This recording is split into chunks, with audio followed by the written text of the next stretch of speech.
وقت کم کرنے کے لیے کچھ لبرل سیکولر دنیا دار جن کو ان دنوں میں قربانی کے ایام میں یا رمضان مبارک کے ایام میں حج کے ایام میں انہیں بڑی فکر پیدا ہو جاتی ہے غریبوں کی، انہیں بڑی فکر پڑ جاتی ہے، انہیں بڑی فکر پڑ جاتی ہے بیواؤں یتیموں کی، انہیں بڑی فکر پڑ جاتی ہے ان کی کہ تم قربانی کے جانوروں کو ذبح کر کے پیسے کو ضائع کر رہے ہو، کیوں نہ ہو اس پیسے کو رفاع عامہ میں خرچ کرو۔ لیکن انہیں یہ فکر صرف اس مہینے میں پڑتی ہے اور سال بھر وہ اپنی شے خرچیوں میں مصروف رہتے ہیں۔ انہیں چاہیے کہ پہلے ایوان حکومت میں جائیں، انہیں چاہیے پہلے ایوان اقتدار میں جائیں، انہیں چاہیے بیرون ملک جو پراپرٹیاں بنا کر بیٹھے ہیں ان کے پاس جائیں اور انہیں کہیں کہ ملک افلاس اور غربت کا شکار ہے، اپنی لوٹی ہوئی رقمیں واپس لاؤ، اگر واپس نہیں دیتے تو کم از کم پاکستان میں لاؤ۔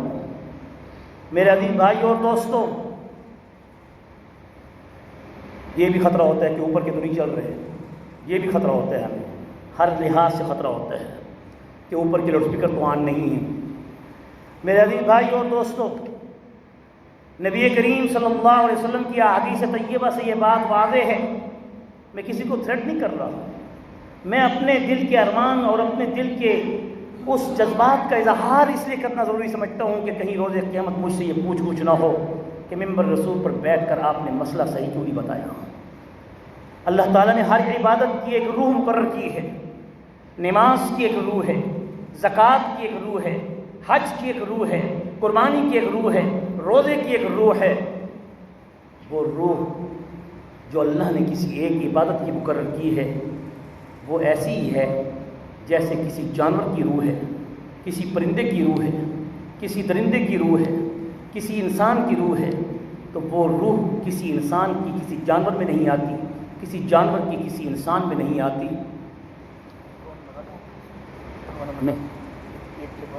نہیں منع کیا، انہوں نے کہ بند کریں، بالکل ہاں، انہوں نے کہ ہمیں آپ کی آواز نہیں چاہیے، ہمیں حق مسئلہ نہیں سننا چاہیے، ہمیں کوئی ضرورت نہیں ہے دین کی بات سننے کی، ہم ڈسٹرب ہوتے ہیں دین کی بات سنتے ہوئے۔ اور یاد رکھو مومن کی پہچان اور مومن کی شان، مومن کی نشانی یہ ہے، اگرچہ یہ حدیث نہیں لیکن حدیث صلی اللہ علیہ وسلم کے عین مفہوم کے مطابق ہے، المؤمن فی المسجد کالسمک فی الماء۔ مومن مسجد کے بغیر ایسے تڑپتا ہے جیسا کہ مچھلی پانی کے بغیر تڑپتی ہے۔ یہ حدیث نہیں ہے لیکن حدیث کے مفہوم میں یہ حدیث پیش کر رہا ہوں، یہ اللہ والوں کا قول ہے۔ المؤمن فی المسجد کالسمک فی الماء، جیسے مچھلی پانی کے بغیر تڑپتی ہے، مومن مسجد کے بغیر تڑپتا ہے۔ اگر پوچھو ان سے کہ تمہیں اگر مسجد کی ضرورت نہیں، دل تمہارا مسجد کی طرف آنے کو نہیں کرتا، تو گویا کہ تمہارے دل کے اندر ایمان ختم ہو چکا ہے۔ ڈرو اللہ سے، معافی مانگو اللہ سے، کہیں ایسا نہ ہو کہ پھر تمہارے وبال سے تم سب کے سب اس مصیبت کے اندر شکار ہو جاؤ جس مصیبتوں میں آج امت شکار ہوتی جا رہی ہے۔ تو ہر روح کو اللہ تعالیٰ نے اپنے اپنے جسموں میں اپنے روح کے مطابق رکھا ہے، کوئی روح اپنی روح کے بغیر نہیں ہے۔ ایسے ہی اللہ تعالیٰ نے نماز کی روح نماز میں رکھی ہے، قربانی میں نہیں رکھی۔ زکوٰۃ کی روح اللہ تعالیٰ نے زکوٰۃ میں رکھی ہے، اللہ تعالیٰ نے قربانی میں نہیں رکھی۔ قربانی کی روح اللہ تعالیٰ نے قربانی میں رکھی ہے۔ رفاع عامہ میں آپ غریبوں اور مسکینوں اور یتیموں اور بیواؤں پر خرچ کرتے پھریں تو کوئی آپ کو اس مہینے میں وہ ثواب حاصل نہیں ہو سکتا جو ثواب اس مہینے میں، جو حج کے مہینے میں 10 ذی الحجہ یوم النحر کو اللہ رب العزت نے قربانی کرنے کے ثواب میں رکھا ہے۔ میں ان سے پوچھتا ہوں، میرے محبوب سید المرسلین خاتم النبیین یہ باتیں یاد رکھیں اور ان ظالموں کو جواب دیں۔ محبوب کریم سید المرسلین خاتم النبیین محمد الرسول اللہ صلی اللہ علیہ وسلم کی ذات اقدس، آپ نے مکہ المکرمہ سے جب ہجرت کی، مدینہ منورہ میں آپ نے 10 سال قیام کیا اور ہر سال آپ صلی اللہ علیہ وسلم نے قربانی کی۔ سنت علیکم ابراہیم، جو یہ کہتی ہیں سنت ہے، وہ تو حاجرہ کی بھی سنت ہے، وہ تو اما حاجرہ کی بھی سنت صفا مروہ ہے، اما حاجرہ کی سنت بھی وہ چکر ہیں، مگر حاجی عمرہ کرنے والا جب تک کہ ان چکروں کو پورا نہ کرے، صفا و مروہ کے 7 چکر پورے نہ کرے، اس وقت تک اللہ رب العزت اس کے عمرے کو اور حج کو قبول نہیں کرتے۔ اگر رہ جائے تو دم واجب ہوتا ہے، قربانی واجب ہوتی ہے۔ قربانی کا تصور یا حج کے دم سے ہے، قربانی کا تصور یا ایام حج میں یوم النحر 10ویں کے دن سے ہے۔ اس کے ماں سوا قربانی کرنا سنت ہے، اس کے ماں سوا قربانی کرنا ثواب ہے، مگر اللہ نے قربانی کے تصور کو یہ پیش کیا ہے کہ اگر تم نے کسی کی مشکل حل کرنی ہے، کسی کی مصیبت سے اس کو نجات دینی ہے، کسی کی اگر آپ نے قرض خلاصی کرنی ہے تو قربانی کر کے اس کو گوشت مت کھلاؤ، بلکہ ان کی مدد کر کے اس مسئلے کو حل کر کے دے دو۔ قربانی کے ماں سوا جو شخص کسی کی مشکل کو حل کرتا ہے وہ کسی جانور کو ذبح کر کے گوشت تقسیم کرنے سے زیادہ افضل ہے۔ یہ ہم نے عام یہ بات روٹین میں رکھ لی ہے کہ جب بھی کوئی مصیبت آتی ہے تو ہم اپنا جانور ذبح کرتے ہیں اور خون اور دم، احراق الدم کا اظہار کرتے ہیں۔ بے شک اس کی ممانعت نہیں ہے، منع نہیں ہے، لیکن سب سے افضل ترین صدقہ حضور نے یہ فرمایا قربانی کے دنوں کے ماں سوا وہ یہ ہے کہ کسی بھائی کی، بہن کی، ماں کی، کسی کی حاجت کو، کسی کی مشکل کو، کسی کی ضرورت کو، کسی کے قرض کو، کسی کی کوئی ایسی دیرینہ حاجت کو پورا کر دو اپنے پیسے سے۔ وہ قربانی کے جانور کے ذبح کرنے اور گوشت کھلانے سے زیادہ افضل ہے۔ لیکن قربانی کے دنوں میں یہ لبرل طبقہ بڑے زور شور سے یہ کہتا ہے کہ غریبوں کی مدد کرو۔ تمہیں سارا سال غریبوں کی مدد یاد نہیں آتی؟ میرے محبوب محمد مصطفیٰ صلی اللہ علیہ وسلم نے قربانی کا فلسفہ یہ بیان کیا ہے کہ لوگوں جب تک تم قربانی کرتے رہو گے تمہارے دلوں کے اندر ایثار پیدا ہوگا، جب تک تم قربانی کرتے رہو گے تم جہاد کے جذبے سے جیو گے۔ الجہاد ماضٍ الی یوم القیامہ، یہ جہاد کے فلسفے کو ختم کرنے کی خاطر یہ بدبخت اور لبرل لوگ ہمیں قربانی کے جانور ذبح کرنے سے 10 ذی الحجہ کو روکتے ہیں اور کہتے ہیں غریبوں پر مال خرچ کر دو۔ اتنا جانور لاکھوں کروڑوں کھربوں روپے کا تم ذبح کر دیتے ہو، اس سے ملک کا قرضہ اتر سکتا ہے۔ تم ساری زندگی ملک کا قرضہ نہیں اتار سکتے جب تک کہ میرے محبوب محمد مصطفیٰ کی سنتوں میں عمل نہیں کرو۔ نبی کریم صلی اللہ علیہ وسلم نے 10 سال قربانی کی ہے مدینہ منورہ میں رہ کر، اور آخری سال حجۃ الوداع کے موقع پر آپ صلی اللہ علیہ وسلم نے، اس سے پہلے جس وقت حج پہ نہیں گئے تھے، آپ صلی اللہ علیہ وسلم نے 100 اونٹ ذبح کر کے مدینہ کے یتیموں، مسکینوں، بیواؤں اور غریبوں، حتیٰ کہ حضور کی اس قربانی میں جانوروں نے بھی، اور ان جانوروں نے جو گوشت خور ہوتے ہیں، اور پرندوں نے بھی میرے محبوب محمد مصطفیٰ صلی اللہ علیہ وسلم کے اس ایثار سے، اس قربانی سے اپنا حق وصول کیا۔ قربانی کا گوشت یہ ایمان کی حرارت ہے۔ لن ینال اللہ لحومها ولا دماؤها ولكن يناله التقوى منكم۔ اللہ اکبر، اس سے بڑھ کر کوئی فلسفہ ہو سکتا ہے؟ ہم فلسفے کے قائل نہیں ہیں، ہمیں نہیں چاہیے فلسفے عقلی دلائل، لیکن ان ظالموں کو فلسفے کے ذریعے سے ہم سمجھاتے ہیں کیونکہ یہ قرآن و حدیث کو سننا پسند نہیں کرتے۔ ہم اس لیے ان کو قرآن و حدیث سے ہٹ کر ہم انہیں عقلی دلائل سے سمجھاتے ہیں کہ ظالموں اگر قرآن و حدیث کو نہیں مانتے، اپنی عقل کو تو مان لو کہ قرآن کیا کہتا ہے۔ لن ینال اللہ لحومها ولا دماؤها ولكن يناله التقوى منكم۔ یہ قربانی کا گوشت اللہ کو نہیں پہنچتا، یہ خون اللہ کو نہیں پہنچتا۔ ولكن يناله التقوى منكم، تمہارے تقوی کا امتحان ہوتا ہے کہ تم اپنے مالوں کو پھر اللہ کے نام پر قربانی، سنت ابراہیم ہے مگر تمہارے اوپر واجب ہے، جیسے اما حاجرہ کی سنت صفا مروہ ہے مگر حاجی پہ واجب ہے۔ عامر عمرہ کرنے والے بھی واجب ہے۔ اس لیے تو حضور نے فرمایا من وجد ساعة ان یضحی، اگر کوئی شخص یہ طاقت رکھتا ہے کہ وہ استطاعت کے ساتھ، اگر وہ اپنے بیوی بچوں کے پیٹ پالنے کے بعد اگر اس کے پاس اتنی فاضل رقم ہے کہ جس سے وہ قربانی کے دنوں میں وہ اپنے پاس وہ پیسہ محفوظ رکھے جو اس کے خرچ سے اوپر ہو، اور پھر بھی وہ قربانی نہ کرے، فلم یضحی فلا یقربن مصلانا، ایسے شخص کو ہماری عیدگاہ کے قریب نہیں آنا چاہیے، عید کے دن اسے نماز پڑھنے کی ضرورت نہیں۔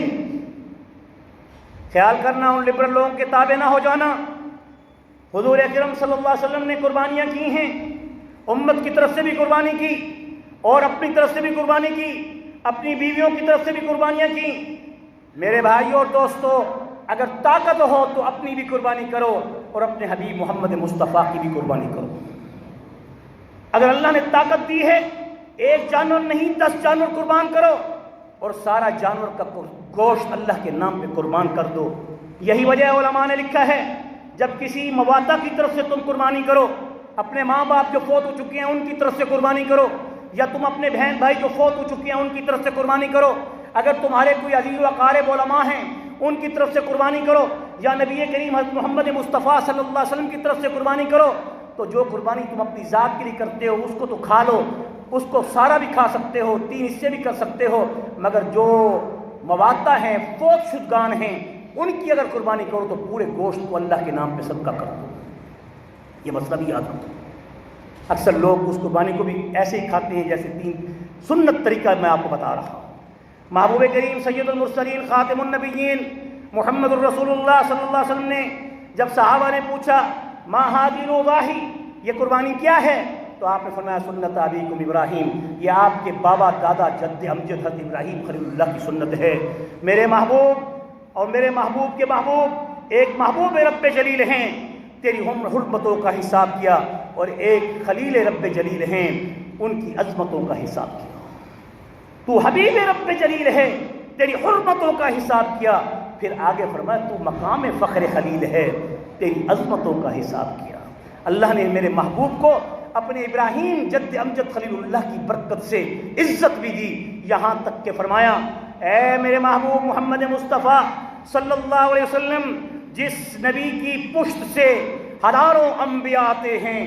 لاکھوں انبیاء آتے ہیں، مگر اس نبی کی پشت سے ایک اسماعیل بیٹا ایسا ہے کہ جس کی پشت سے سوائے تیرے کوئی اور نہیں آئے گا۔ درمیان میں جتنا فاصلہ 5000 سال کا ہے، ابراہیم سے لے کر رسول اللہ کے زمانے تک 5000 سال کا فاصلہ، مگر اس فاصلے میں پشت در پشت حضرت ابراہیم سے اسماعیل سے جو نور نبی منتقل ہوتا ہے، وہ نور نبی اسماعیل کی پشت سے پشت در پشت بنی جرہم میں جاتا ہے، بنی جرہم سے پھر اہل مکہ و قریش تک پہنچتا ہے، اما آمنہ کے بطن میں آ کے ٹھہر کر اس نور نبوت کی بشارت ملتی ہے۔ اور اس نور نبوت کی حفاظت اللہ نے نسب کے اعتبار سے بھی کی ہے۔ ابراہیم سے لے کر اس پشت کے درمیان میں کوئی نبی کریم محمد مصطفیٰ صلی اللہ علیہ وسلم کے زمانے تک اس نسب سلسلہ کے اندر کوئی زانی نہیں گزرا کہ کل سے کوئی یہ انگلی اٹھا کے کہے کہ محبوب کریم محمد مصطفیٰ کے نسب کے اندر کوئی ایسی بات ہے۔ یہ اللہ کا حکم ہے کہ نبیوں کا نسب پاک ہوتا ہے، نبیوں کے نسب کو اللہ پاک رکھتے ہیں۔ یہ وہ نور نبوت ہے جس کی 5000 سال تک حفاظت کی گئی۔ وہی نور نبوت کے بارے میں ابراہیم خلیل اللہ نے جس وقت وہ 6 آزمائشیں قرآن مجید کی آیات سے وَإِذِ ابْتَلَىٰ إِبْرَاهِيمَ رَبُّهُ بِكَلِمَاتٍ فَأَتَمَّهُنَّ قَالَ إِنِّي جَاعِلُكَ لِلنَّاسِ إِمَامًا۔ جس وقت حضرت ابراہیم خلیل اللہ کو اللہ تعالیٰ نے پے در پے امتحانوں سے گزارا، پھر نتیجہ کیا نکالا کہ ہم نے امام للناس، کہ ہم نے آپ کو تمام جہانوں کے لیے، پھر لوگوں کے لیے امام بنایا۔ سب سے بڑا مقام جو اللہ کے ہاں ہے وہ امامت ہے، اور نبیوں کی امامت سے بڑھ کر نہ حکومت ہوتی ہے نہ بادشاہ ہوتی ہے۔ اس لیے کسی زمانے کا کوئی بادشاہ بھی اگر کسی کی نبی کی شریعت میں گزرتا ہے وہ نبی کے تابع ہوتا ہے، اپنی حکومت اس کے اپنے اقتدار یا اپنے فرمان کے مطابق نہیں ہوتا، وہ نبی کے فرمان کے تابع ہوتا ہے۔ ظاہراً تو حکومت کسی کی بھی ہو سکتی ہے، اللہ تعالیٰ جس کو بھی دے دے، مگر نبی کے ہوتے ہوئے کوئی حاکم نہیں بن سکتا۔ یاد رکھیے یہی وہ ایک مقام ہے کہ پاکستان کے سپریم لا میں قانون اسلام کا ہے، اور اسلام کے قانون میں کسی کی کوئی حکومت نہیں۔ حکومت اگر چلے گی تو صرف اللہ اور اس کے رسول کی چلے گی۔ یاد رکھو کہ تم نے اس مہینے میں جو بابرکت مہینے اشہر الحرم کے چل رہے ہیں، جو ذی-قعدہ، ذی الحج، محرم اور رجب جو پہلے گزر چکا، اس مہینوں میں تم نے ایسے قانون کو تم نے ضد دیر کر کے اللہ سے اعلان جنگ قبول کرنا چاہا۔ ڈرو اللہ سے، باز آ جاؤ۔ ابھی تک سمجھ نہیں آ رہی تم کو کہ تمہاری معیشت کیوں نہیں پنپ رہی؟ تم نے سود کو، انٹرسٹ کو تم نے عام رکھا ہوا ہے۔ اگر وفاقی شرعی عدالت فیصلہ کرتی ہے اور تمہاری حکومت یہ فیصلہ کرتی ہے، میں اپنی طرف سے نہیں کہہ رہا، یہ حقیقت بیان کر رہا ہوں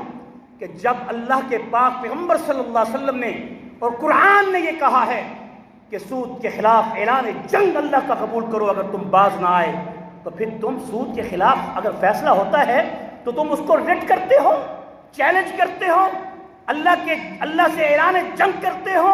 اعلان جنگ کا اذن قبول کرتے ہو، تو پھر سوچنا چھوڑ دو کہ تمہارے ملک کے اندر معیشت پنپنے پڑے گی، نہیں پنپ پڑ سکتی۔ آج بھی ہم حکومت وقت سے مطالبہ کرتے ہیں، کیا اس بارے میں آپ کی رضا اس میں شامل ہے کہ نہیں؟ سب کی رضا شامل ہونی چاہیے، اور دل سے کہو کہ ہم حکومت وقت سے یہ مطالبہ کرتے ہیں کہ وفاقی شرعی عدالت کے اس فیصلے کو 5 سال کے کم عرصے کے اندر پورے ملک سے سود کی لعنت سے ہمیں نجات دلاؤ۔ ہونی چاہیے نہیں ہونی چاہیے؟ ہاتھ کھڑے کر کے کہیں ہونی چاہیے نہیں ہونی چاہیے؟ یہ ہمارا علم دینی فریضہ ہے، یہ کچھ سیاست نہیں کھیل رہا، یہ اسلام اور دین کی بات ہو رہی ہے۔ اگر وفاقی شرعی عدالت نے یہ فیصلہ دیا ہے تو اس مہینے میں رمضان جیسے حج کا یہ بابرکت مہینہ ہے، اس میں حکومت وقت اپنے ریٹ کو واپس لے اور فیصلہ کرے کہ جو وفاقی شرعی عدالت نے فیصلہ دیا ہے سود کو ملک سے ختم کرنے کا، اس پر 5 سال تو بہت دور کی بات ہے، ہم 1 سال کے اندر سود سے پاک معیشت امت محمد کو دیں گے۔ ہونا چاہیے نہیں ہونا چاہیے؟ میرے عزیز بھائی اور دوستو، یہ ہمارا فرض ہے اور یہ آواز بلند کرنا ہمارا فرض ہے۔ مجھے یقین ہے کہ اس 4 دیواری میں یہ آواز انشاءاللہ ایوان اقتدار تک پہنچے گی، اور میرے رب کو اگر منظور ہوا تو ہم جلد از جلد سود کی لعنت سے چھٹکارا حاصل کر لیں گے۔ میرے عزیز بھائی اور دوستو، نبی کریم صلی اللہ علیہ وسلم کا فرمان، میرے محبوب میرے جد امجد ابراہیم خلیل اللہ پر یکے بعد دیگرے بڑی آزمائشیں آئیں کہ قرآن بھی اس آزمائشوں کا ذکر کرتے ہوئے کہتا ہے وَإِذِ ابْتَلَىٰ إِبْرَاهِيمَ رَبُّهُ بِكَلِمَاتٍ فَأَتَمَّهُنَّ قَالَ إِنِّي جَاعِلُكَ لِلنَّاسِ إِمَامًا۔ ہم نے ابراہیم خلیل اللہ کو بچپن سے آزمانا شروع کیا۔ جس وقت بچپن میں حضرت ابراہیم خلیل اللہ کی پیدائش ہوئی، آپ کو جب ایک غار میں پالا گیا، اس وقت سب سے پہلا امتحان توحید کا ہوا۔ خیال کرنا، سب سے پہلا زندگی کا امتحان توحید ہے، سب سے پہلا امتحان اللہ کی وحدانیت کا اقرار ہے۔ یہی وجہ ہے فَلَمَّا جَنَّ عَلَيْهِ اللَّيْلُ رَأَىٰ كَوْكَبًا قَالَ هَٰذَا رَبِّي فَلَمَّا أَفَلَ قَالَ لَا أُحِبُّ الْآفِلِينَ۔ جب حضرت ابراہیم خلیل اللہ چلنے کے قابل ہوئے، اس غار میں نمرود کے شر سے بچنے کی خاطر آپ کی پرورش ہو رہی تھی۔ بہت لمبا چوڑا واقعہ ہے، مختصر کرتے ہوئے ایک بات بھی پوری کرنی ہے کہ جہاں تک کہ حضرت ابراہیم جب باہر آئے تو آپ کی نظر اس ستارے پہ پڑی جس کو دیکھ کے کہا یہ روشن چیز جو ہے یہ رب بھی ہو سکتی ہے، لیکن جب وہ بھی غائب ہوا تو کہا جو غائب ہوتا ہے وہ رب نہیں ہو سکتا۔ کہہ دیا کرو نا، جو غائب ہو وہ رب نہیں ہو سکتا، جو نظر آ کے غائب ہو جائے وہ رب نہیں ہو سکتا۔ کہا فلما افل قال لا احب الافلین فلما راى القمر بازغا جب شام ہوئی چاند نکلا، وہ اس سے زیادہ روشن تھا، اس کو جب دیکھا فلما آفل قال لئن لم يهدني ربي لاكونن من القوم الضالين، پھر جب دیکھا کہ وہ بھی صبح کے قریب غروب ہو گیا تو کہا جو رب ہوتا ہے وہ غروب نہیں ہوتا، وہ چھپ نہیں جاتا، وہ ظاہر رہتا ہے، کہا میں ظالموں سے، میں گمراہ لوگوں میں سے نہیں۔ پھر فلما رأى الشمس بازغة، جس وقت فجر کے وقت سورج کی روشنی پھوٹتی ہے جو ظلمت کو پھاڑ کر سورج روشن کر دیتا ہے دن کو، تو اس موقع پر تو کہہ اٹھے ھذا ربی ھذا اکبر، یہ تو بہت بڑا رب ہے کہ جس سے سب کچھ نظر آ رہا ہے۔ فلما افلت قال یا قومی انی بریء مما تشرکون، اسی وقت کہا انی وجہت وجہی للذی فطر السماوات والارض حنیفا وما انا من المشرکین۔ نبی کریم صلی اللہ علیہ وسلم کی حدیث ہے کہ اس دعا کو اگر نماز سے پہلے پڑھا جائے تو اس کی نماز ابراہیمی کے برابر ہو جاتی ہے، اس لیے ہر نماز سے پہلے یہ پڑھا کرو انی وجہت وجہی للذی فطر السماوات والارض حنیفا، میں اپنے چہرے کو اس چہرے کی طرف کرتا ہوں جو ہمیشہ روشن ہے، کبھی اس کی روشنی ختم نہیں ہوتی۔ سبحان اللہ، میں اس روشن چہرے کی طرف اپنے چہرے کو کرتا ہوں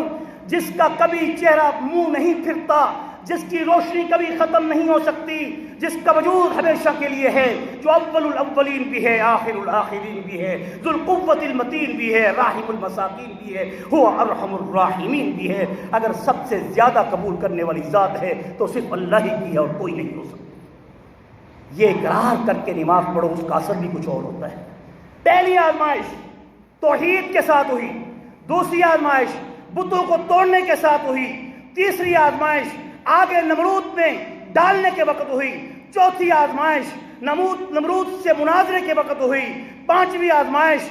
جب کہ اللہ تعالیٰ نے ابراہیم کو کہا اپنی بیوی کو بھی، حضرت حاجرہ کو بھی، اور اس کے دودھ پیتے بچے اسماعیل کو بھی بیابان جنگل میں لکو تک کے اندر ایک ایسی وادی ذی غیر ذی زرع میں جہاں چھوڑ کے آؤ، جہاں بوند بھی پانی کی نہ ہو، جہاں کوئی پرندہ بھی پر نہ مارے، جہاں کوئی درندہ بھی نہ آئے، جاؤ وہاں چھوڑ کے آؤ۔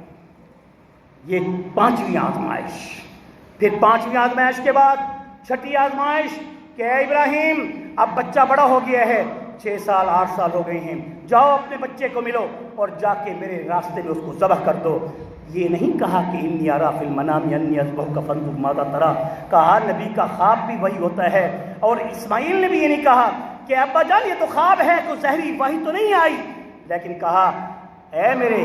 ابا جان افعل ما تؤمر ستجدنی انشاءاللہ من الصابرین، آپ میرے پیارے ابا جان جو خواب دیکھا اس کو پورا کر دو، میں صابرین میں سے رہوں گا، میں کبھی بھی بے صبری نہیں کروں گا۔ اللہ نے اسماعیل کی وہ قربانی قبول کی جو آج ہمارے اوپر واجب کر دی گئی ہے۔ میرے بھائیوں وقت مختصر، مگر میں آپ کو اس کی تفصیل اور اس کے فلسفے اور اس کی تمام ان عقلی نقلی دلائل سے آپ کو باور کراتا، مگر افسوس کہ آپ کے پاس بھی وقت کم اور ہماری انتظامیہ نے بھی ہمیں وقت کم، اس لحاظ سے اسی پر اتفاق کرتے ہیں۔ اللہ تعالیٰ سے دعا کرتے ہیں کہ اللہ تعالیٰ ہم سب کو نبی کریم صلی اللہ علیہ وسلم کی اور حضرت ابراہیم جد امجد خلیل اللہ کی سنت کو 10